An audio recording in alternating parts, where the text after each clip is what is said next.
रहमान रहीम 9th class. आज का हमारा आर्टिकल जो है वो डिस्कवरी ऑफ प्रोटॉन से रिलेटेड है। इससे पहले हम लोगों ने डिस्कवरी ऑफ इलेक्ट्रॉन यानी कैथोड रेजेस जो उनको क्लियर किया था।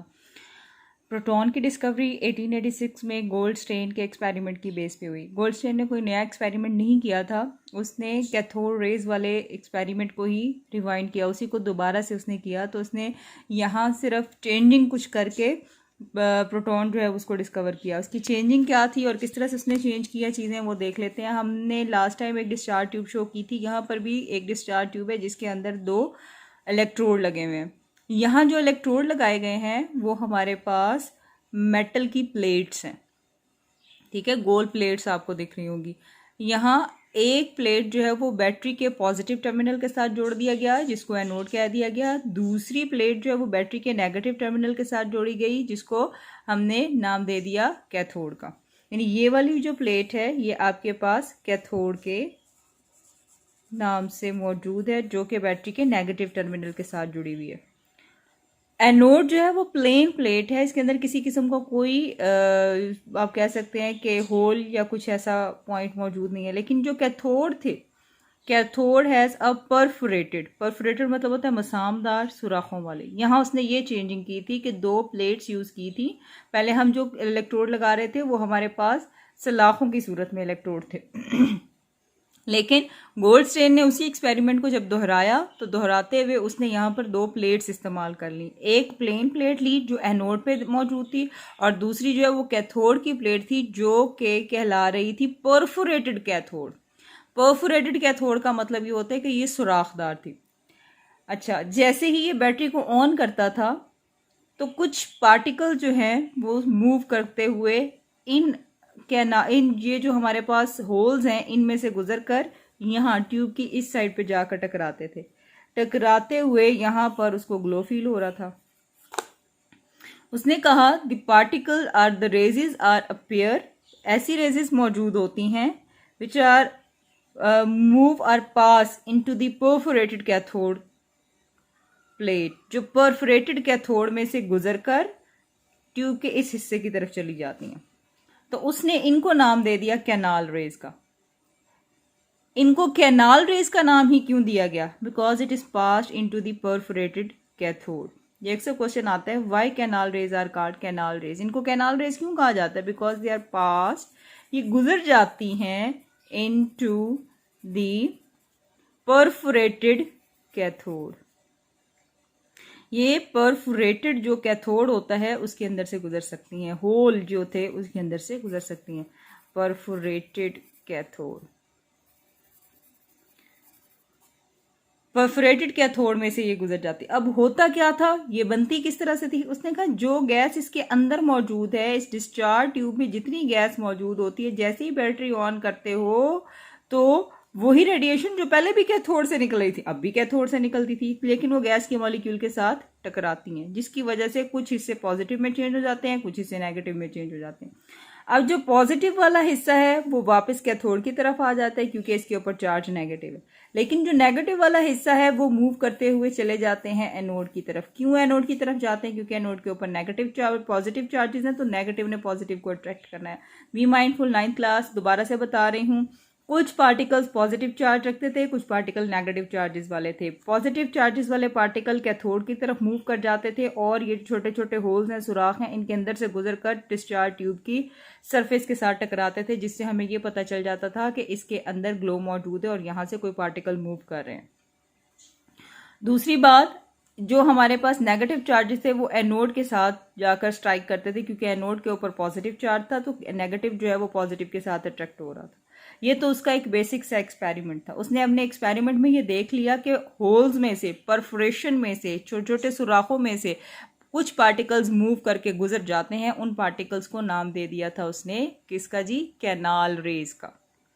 कैनाल रेज की ही कुछ प्रॉपर्टीज हैं जो वो हमारे साथ डिस्कस करेगा। वो कहते हैं कि पहली बात, ये भी स्ट्रेट लाइन मूव करते हैं लेकिन इनकी डायरेक्शन जो है वो ऑपोजिट होती है कैथोड रेज से। ये मूव करते हुए आते हैं कैथोड रेज से ऑपोजिट साइड से, कैथोड रेज की ऑपोजिट साइड से मूव करते हुए चलते आ रहे होते हैं और ये भी स्ट्रेट लाइन पर मूव करते हैं, ठीक है। इसका हरगिज मतलब नहीं है कि कैथोड रेज के ऑपोजिट है, नहीं, travel from are direction opposite to cathode ray. ये जब ट्रैवल करके स्ट्रेट लाइन से आ रहे हैं तो इनकी डायरेक्शन जो है वो कैथोड से ऑपोजिट की तरफ होती है, यानी यहाँ से मूव करते हुए वो कैथोड पे आते हैं, कैथोड में से गुजरते हैं और स्ट्राइक कर जाते हैं। ठीक है, अच्छा जी, सेकंड पॉइंट क्या है, देयर डिफ्लेक्शन, इनका झुकाव। Electric and magnetic field prove that they are positive charge. जब इलेक्ट्रिक फील्ड लगाई जाती थी तो ये नेगेटिव पॉइंट पे झुक जाते थे, मैग्नेटिक फील्ड लगाई जाती थी तो भी ये नेगेटिव पॉइंट की तरफ झुकते थे। तो इसका मतलब ये है कि इनके अपना जो इनके ऊपर बजाते खुद चार्ज है वो कौन सा है जी, वो चार्ज पॉजिटिव है, तभी तो ये नेगेटिव की तरफ जा रहे हैं। तो यहाँ से हमने ये डिटेक्ट कर लिया कि कैनाल रेज जो है वो चार्ज पार्टिकल हैं और इनके ऊपर चार्ज भी कौन सा है जी, positive charge particle. Third point is nature of canal rays depend upon the nature of gas present in discharge tube. ये प्रीवियस पॉइंट है, हमने जो कैथोड रेज थी उसके बारे में कहा था कि ये किसी तरह की गैस के मटेरियल के ऊपर डिपेंड नहीं करती, लेकिन जो प्रोटॉन या कैनाल रेज हैं उस गैस में डिपेंड करेंगी जो आपने इस डिस्चार्ज ट्यूब में डाली है।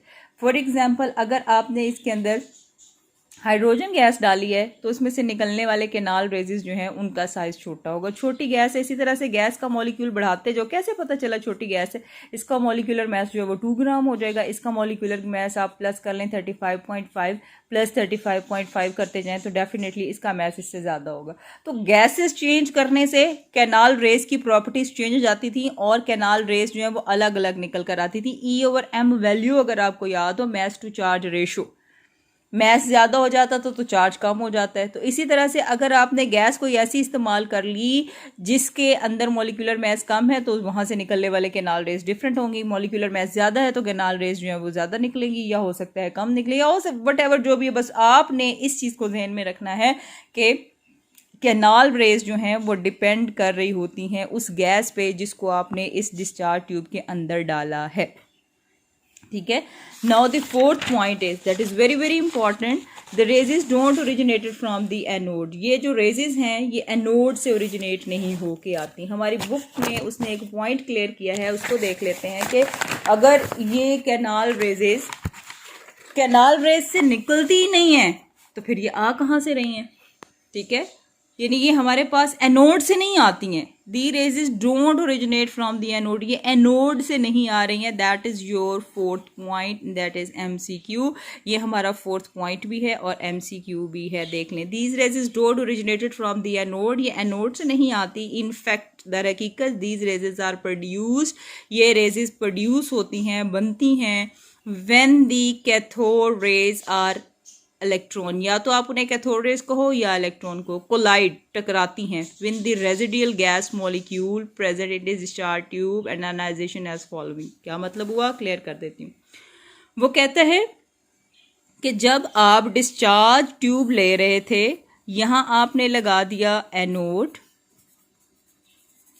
इस साइड पे हमने लगाया कैथोड। कहते हैं कि जैसे ही बैटरी ऑन करते हो आप, बैटरी के लगाने से इसके अंदर से जो रेडिएशन निकलती थी वो यहाँ गैस के मॉलिक्यूल्स पहले से मौजूद होते हैं, उनके साथ कोलाइड करती हैं। अब यहाँ से कोई भी रेडिएशन निकली वो इसके साथ कोलाइड टकराई, टकराते हुए वो इस गैस के मॉलिक्यूल का इलेक्ट्रॉन खींच के ले जाती है। जब किसी चीज़ में से इलेक्ट्रॉन निकल जाता है तो उसके ऊपर पॉजिटिव चार्ज आ जाता है। फर्ज करें मैं कहती हूँ कि ये मॉलिक्यूल है गैस का और यहाँ से कोई रेडिएशन निकल कर आई जो कैथोड रेज में से पहले भी निकल रही थी, वो आई इसके साथ टकराई, टकराते हुए इसने इसका इलेक्ट्रॉन खींच लिया। इलेक्ट्रॉन ले गया तो इसके ऊपर चार्ज कौन सा आ जाएगा, पॉजिटिव आ जाएगा। तो वो कहते हैं ये इस तरह से ओरिजिनेट होके आती हैं। इसलिए एक छोटी सी इक्वेशन दी हुई है, M is representing the molecule of gas present in discharge tube plus electron. Electron क्या है जी, कैथोड रेजेस है जो यहाँ कैथोड से निकल रही थी। अब ये जब इसके साथ टकराएंगी इसका इलेक्ट्रॉन ले जाएंगी। अब जब इसका इलेक्ट्रॉन इसके पास आ जाएगा तो M के ऊपर चार्ज आ जाएगा पॉजिटिव, और इसके इलेक्ट्रॉन जो है वो पहले की निस्बत कितने हो जाएंगे जी, 2 हो जाएंगे। ये इक्वेशन आपने ज़हन में रखनी है, ये अक्सर शॉर्ट क्वेश्चन आ जाता है। From where the canal rays are originated, canal rays are originate is not originated from the anode, ये एनोड से नहीं आती, इनको हम एनोड रेज नहीं कह सकते, क्योंकि अगर ये एनोड से निकलती तो हम इन्हें एनोड रेज कहते। फिर कहते हैं कैसे बनती हैं, they produce when electrons are collide with the molecule present in discharge tube. जब भी इलेक्ट्रॉन जो कैथोड से निकल रहा है गैस में मौजूद मॉलिक्यूल के साथ टकराएगा तो उसका इलेक्ट्रॉन नॉकआउट कर लेगा, उसका इलेक्ट्रॉन निकाल लेगा, यानी आयोनाइजेशन का प्रोसेस हो जाएगा। आयन बन गया ना इसका, पहले न्यूट्रल था अब पॉजिटिव हो गया, आयन बन गया। तो कहते हैं कि जी after the ionization of gas present in discharge tube, discharge tube में मौजूद गैस की आयोनाइजेशन के बाद ये बनती हैं। इसके साथ उसने आपको एक छोटी सी इक्वेशन दे दी है। अच्छा जी नेक्स्ट पॉइंट की तरफ चलते हैं। पॉइंट नंबर 5 हमारे पास क्या है, mass of these particles was found equal to that of proton are similar multiply. वो कहते हैं इनका जो मैस है वो प्रोटॉन के मैस के बराबर देखा गया। The mass of proton is 18-14 time more than that of electron. ये MCQ है बेटा, दैट इज योर MCQ। 1840 गुना ज्यादा होता है प्रोटॉन का मैस इलेक्ट्रॉन के मैस से। पॉइंट नंबर 5 उसने देखा, उसने कहा कि जी जैसे ही हमने कैनाल रेज को वेट किया, वेट करके देखा तो इनका जो मैस था वो एक पार्टिकल है प्रोटॉन उसके बराबर आ रहा था, तो इसीलिए हमने इनका नाम जो है वो प्रोटॉन्स रख दिया। फिर वो कहते हैं कि प्रोटॉन का मैस 1840 गुना ज्यादा है इलेक्ट्रॉन के मैस से। एग्जैक्ट मैस उसने नहीं बताया, इसलिए इसकी परेशानी में नहीं जाना, आपने सिर्फ यही याद रखना है there is 18-14 time more than that of electron. ठीक है, so thus these rays are made up of positively charged particle. The mass and charge of these particles depend upon the nature of gas in the discharge tube. यही main point जो अभी थोड़ी देर पहले हमने clear किया। वो कहते हैं कि ये इसकी नेचर डिपेंड करती है गैस पे कि आपने डिस्चार्ज ट्यूब में कौन सी गैस जो है वो भर दी है। ठीक है, जिस तरह की गैस भरोगे उसी के लिहाज से प्रोटॉन्स वहां से पॉजिटिव चार्जेस के साथ निकलते जाएंगे। Different message and different charges, क्योंकि मैस मुख्तलिफ होता है तो चार्जेस मुख्तलिफ हो जाए। मैंने आपको क्लियर कर दिया, वही बात उसने पॉइंट नंबर 5 में कर दी।